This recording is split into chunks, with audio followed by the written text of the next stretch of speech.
तो अमरजीत जी, इसे इस तकनीकी सिस्टम को क्या कहा जाता है?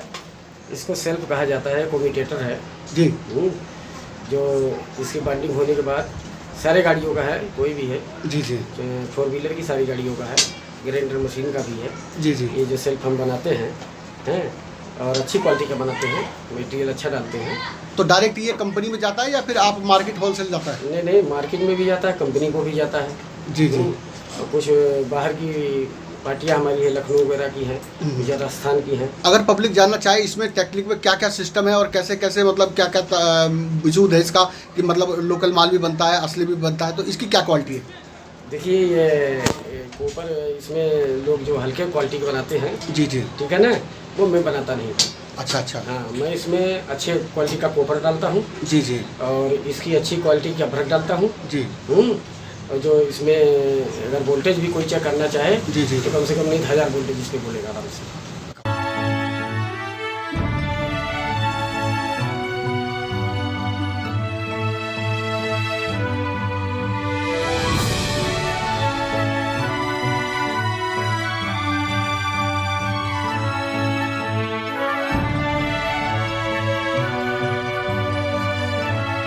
नमस्कार दोस्तों, आप हैं संजय कुमार श्रीवास्तव के साथ और मुस्कान इंडिया न्यूज़ में स्वागत है आपका।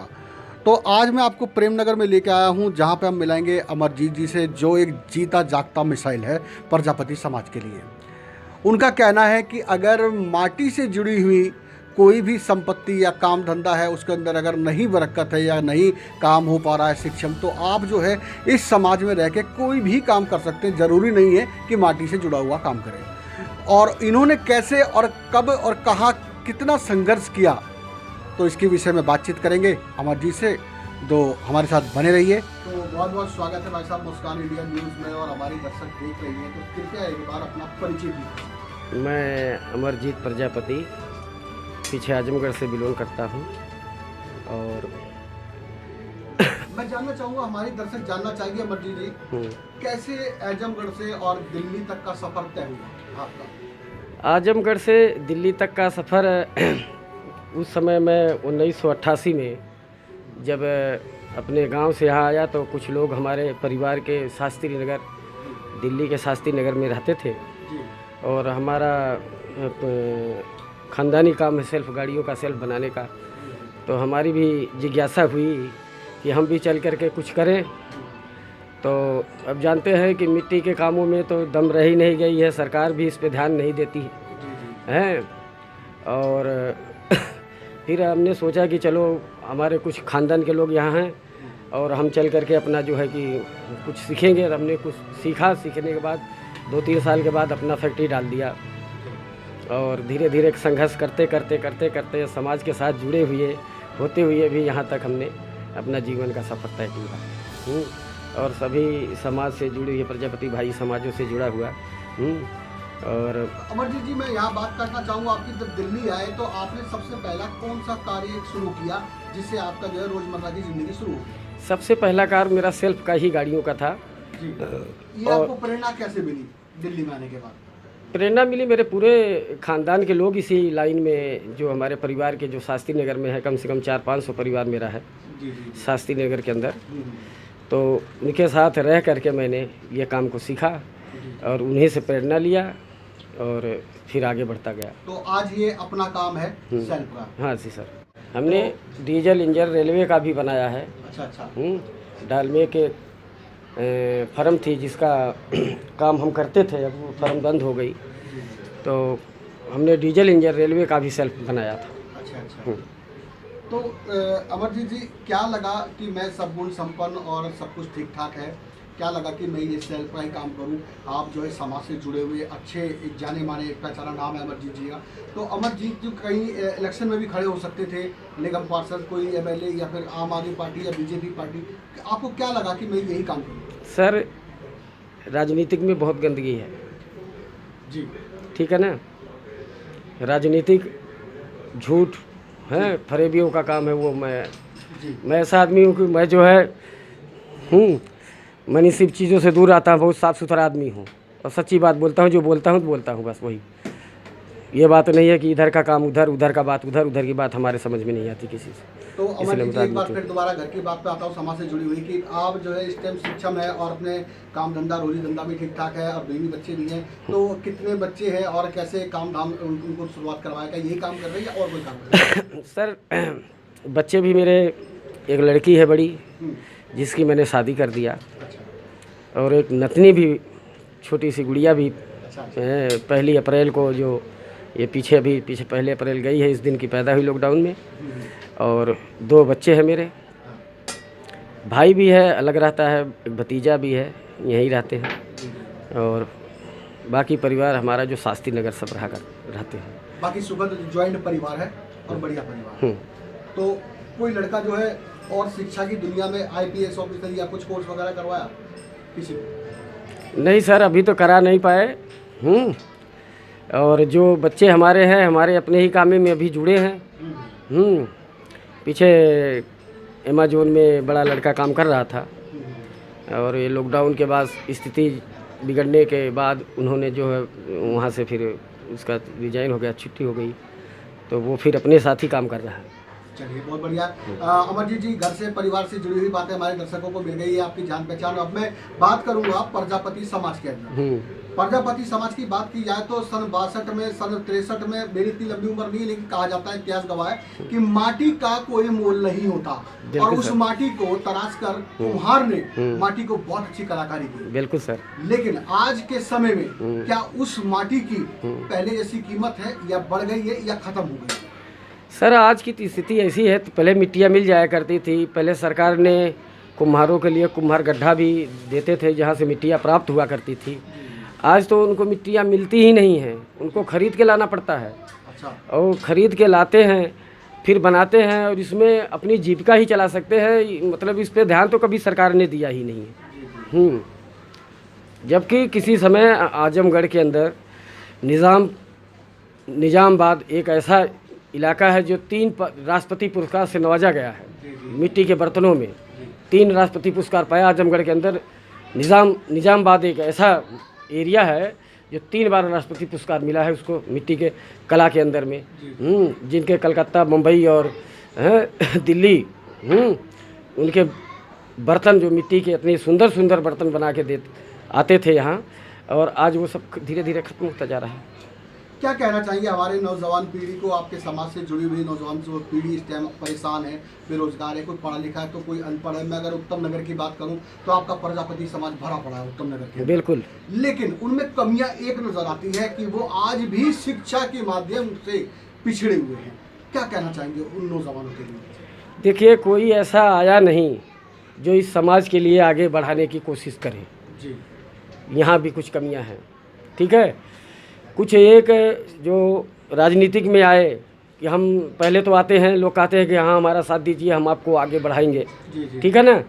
लेकिन जब वो चुन के आ जाते हैं, जब संसद तक पहुंच जाते हैं ना, तो वो भूल जाते हैं फिर क्या हमें करना था और क्या करना है। फिर वो तो 999 के चक्कर में पड़ जाते हैं सब। क्या नौजवान बच्चे क्या आज भी मिट्टी का काम करेंगे या फिर और नहीं कुछ कर सकते हैं? नहीं, मिट्टी का काम तो ख़त्म हो गया सर। देखना धीरे धीरे अभी तो जो है जिनकी मतलब जीविका नहीं चल रही, कर रहे हैं, मिट्टी की कला तो खत्म होती जा रही है। मैंने सुना कि आज भी मिट्टी को ज़्यादा कलाकारी प्रोत्साहित किया जा रहा है कि मतलब कोई मूर्ति, अगर आप जलेबी चौक या मंगोलपुरी, मादीपुर कहीं चले जाते हैं तो चौक पर बहुत सारी मूर्तियां लगी होती है, वो भी माटी से जुड़ा हुआ काम है। बिल्कुल बिल्कुल। और कहा जाता है कि माटी से और ज़्यादा काम होने लग गया है। फर्क इतना हो गया, पहले चाक चला करती थी, आज बिजली के चाक चल रहे हैं, और बिजली की उपकरण मशीनें लगी हुई है, टेक्निकल सिस्टम आ चुका है, कंप्यूटर मोबाइल का युग आ चुका है। तो जो लड़के हैं हमारे नवयुवक प्रजापति समाज के, वो चाक पे ध्यान न देके कंप्यूटर लैपटॉप में जाके उसकी कलाकारी नए तरीके से निकालते हैं। हाँ, अब तकनीकी, अब जो तकनीक आई है, इस तकनीक से अगर कोई काम करते हैं, आज के बच्चे शिक्षित पढ़े लिखे हैं, अगर इस तकनीक से काम करते हैं तो हो सकता है कि इसमें कुछ जाना है आगे जाके। क्या कहना चाहेंगे प्रजापति भाइयों के लिए कि अभी वो मिट्टी का काम जो है टेक्निकल सिस्टम के साथ करें या फिर पुराना वो वही? देखिए, पुराने वाला तो सिस्टम हमारे तो समझ से नहीं है ना, उसमें रोटी कमा नहीं सकते हैं। आजकल हर काम प्रोटेक्शन का ज़माना है, ठीक है ना। और जब तक नई तकनीक से कोई काम नहीं होगा तब तक हो नहीं सकता। अच्छा। करना पड़ेगा, अगर इसको अगर बढ़ावा देना है, इस पर सरकार को भी ध्यान देना पड़ेगा। और सरकार विशेष, अगर चाहे कोई भी हो, वो लक्कड़ की कला हो, मिट्टी की कला हो, चाहे फर्नीचर वगैरह की जो भी कलाएं आज रही हैं हमारे देश की, जो हमारी पहचान है हमारे भारत देश की है, ये लुप्त होती जा रही है। अगर इस पर सरकार थोड़ा सा ध्यान दे तो हो सकता है उनकी मनोबल बढ़े आगे कुछ करने का। शिष्टाचार ख़त्म होता जा रहा है, ये आप भी देख रहे हैं, ठीक है। और आज के भी हमारे एक मैंने जो हमारे गुरुजी थे, हमें जो पढ़ाए थे हैं, उनका इंद्र बहादुर सिंह नाम है, वो प्रिंसिपल भी हुए बाद में। आज भी मुझे बहुत इज्जत से और बहुत सम्मान से बात करते हैं। तो उनसे जब हमारी बात होती है तो एक घरेलू भी रिश्ता रहा उनसे। हमने उनको बोला सर हैं, पढ़ाई लिखाई तो बिल्कुल ठीक बात है, लेकिन आज के बच्चों को वो शिक्षा दीजिए जो शिष्टाचार की हो, कि माता पिता का सम्मान कैसे, अपने बड़ों का सम्मान कैसे करें हैं, उनको आदर कैसे दिया जाए है। इस पे स्कूल में बच्चों पर विशेष ध्यान देने की ज़रूरत है। मैं अगर बात करूँ ईमानदारी की, रही गया, ये बात तो सर सही कह रहे हैं, समाज तो पिछड़े ही रह गया है। ईमानदारी तो है, इस समाज में ईमानदारी तो है, ये तो आप सत्य कह रहे हैं। और उसको हम भी अनुभव करें, इतनी उम्र हो गई, 1972 की मेरी पैदाइश है। और बहुत गरीबी से मैंने जीवन जिया है। पिताजी हमारे सेंचुरी मिल बम्बई में जब काम करते थे, तो मैं 7 साल का था जब ही उन्होंने शरीर छोड़ के चल गए दुनिया से। माताजी ने संघर्ष करके हमें यहाँ तक पहुँचाया। अभी 1 साल भी नहीं हुआ, माताजी हमारी एक्सपायर हुई हैं, यहीं राजधानी पार्क मेरी रिहाइश है। हाँ, तो माताजी अभी 24 नवंबर ये आएगा तो 1 साल हो जाएगा है। वो 93 साल होकर के उन्होंने शरीर छोड़ा। तो बहुत संघर्ष की लड़ाई लड़े हैं आकर के यहाँ भी। यानी अमरजीत जी जमीन से जुड़े हुए व्यक्ति हैं, मतलब हर ठोकर खा के अब जाके मंजिल मिली है। मैंने गांव में छोटे में भी हल भी चलाया है। अच्छा, किसानी भी किया? हाँ जी, तब तो बैलों से चलते थे, हल की जुताई होती थी। तब तो ट्रैक्टर एक्का दुक्का रहते थे, लेकिन जब छोटे छोटे खेत होते उसमें ट्रैक्टर नहीं जाके तो हल चलाते थे। हमने भी हल चलाया है, हमने कुदाल चलाई है, हमने खेती करा है। और मेरी 16 साल की उम्र थी, मैंने ज़्यादा पढ़ नहीं पाया क्योंकि पिताजी के जाने के बाद घर की स्थिति ख़राब हो गई। माताजी ने बच्चों को पालना है, तो यहाँ हमारे ताऊ के लड़के उड़के सब रहते थे, जिनकी शास्त्री नगर में फैक्ट्री थी इंदिरा पार्क के सामने। तो वो फिर हमने आया, मैं चलो अब वहीं कुछ काम हम सीखेंगे, कुछ करेंगे।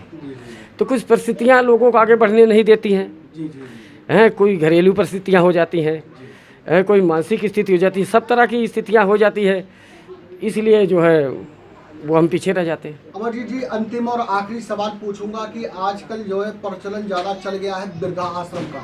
अगर मैं बात करूं सन 1991-92 की, तो उस टाइम पे आपने वृद्धा आश्रम नहीं सुना होगा। नहीं सुना था, नहीं सर, बिल्कुल बिल्कुल बिल्कुल। और आज ये प्रचलन चलने के कारण हमारे नौजवान पीढ़ी, कुछ नौजवान पीढ़ियों के अंदर ये दुर्दशा, ये हालत हो गई है कि वो जो है अपने माता पिता को घर से निकाल के बाहर खड़े कर देते हैं या फिर वृद्धा आश्रम में डाल देते हैं। क्या लगता है कि आपको वृद्धा आश्रम बनना ठीक है या फिर गलत?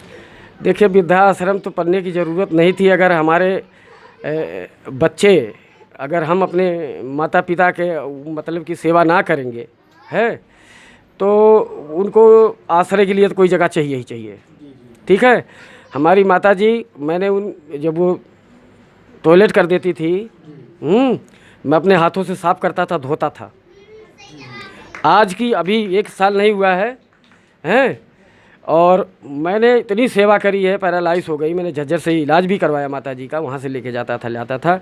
और मैंने जब यहाँ हम रहने लगे तो माताजी की, जानते हो बुजुर्ग आदमी है, उनको तो गांव में ही ज़्यादा अच्छा लगता है। तो उन्होंने बोले बेटा, मैं कहा नहीं माताजी आप चलिए मेरे साथ। मैंने माताजी को यहाँ ला के रखा, जबकि मेरा भाई था और मेरी छोटे भाई की बहू, उन्होंने कहा भाई मेरे बस का नहीं है संभालना।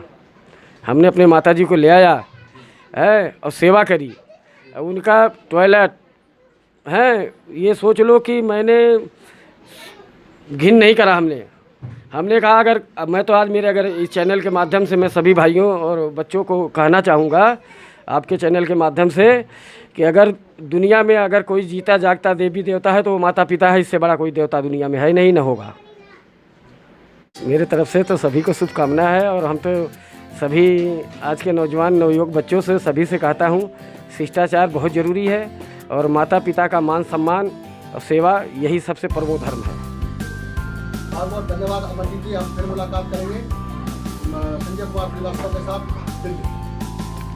तो दोस्तों, हमने अभी आपको मिलाया अमरजीत जी से, और जो अमरजीत जी ने बताया कि प्रजापति समाज जो है कहाँ तक पिछड़ा हुआ है और कहाँ तक शिक्षित है, उन्होंने सभी विचार रखा। और कुछ वृद्धाश्रम पे बातचीत की गई जहाँ पे जो है आज भी नौजवान बच्चे अपने माँ बाप को ध्यान नहीं देते हैं, कुछ नौजवान बच्चे। तो प्रजापति समाज से जुड़े हुए हमारे अमरजीत जी का कहना है कि माता पिता से बढ़कर सेवा और कोई नहीं है। तो बने रहिए हमारे साथ, अमरजीत जी को फिर मुलाकात करवाएंगे दिवाली के आसपास। नमस्कार।